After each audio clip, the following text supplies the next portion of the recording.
Now to Georgia, where the state's top elections official says his team is investigating more than 250 cases of illegal voting and election law violations, although he says there's no evidence of a larger system-wide problem. NewsNation correspondent Brian Enton is live in Atlanta tonight with that story. Brian.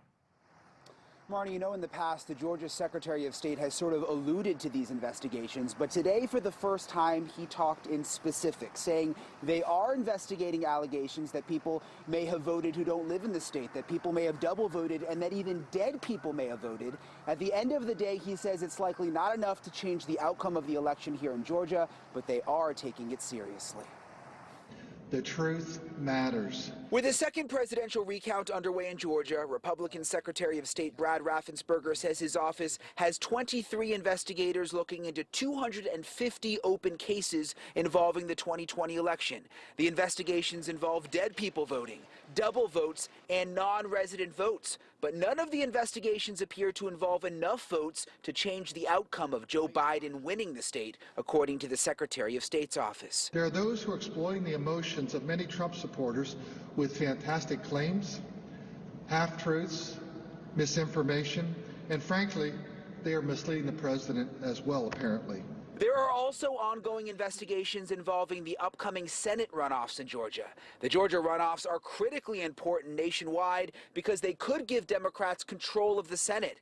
The Secretary of State says they have evidence that third-party groups are trying to convince college students, not from Georgia, to change their state residency so they can vote in the runoffs and then change it back after the election. Voting in Georgia when you are not a resident of Georgia is a felony.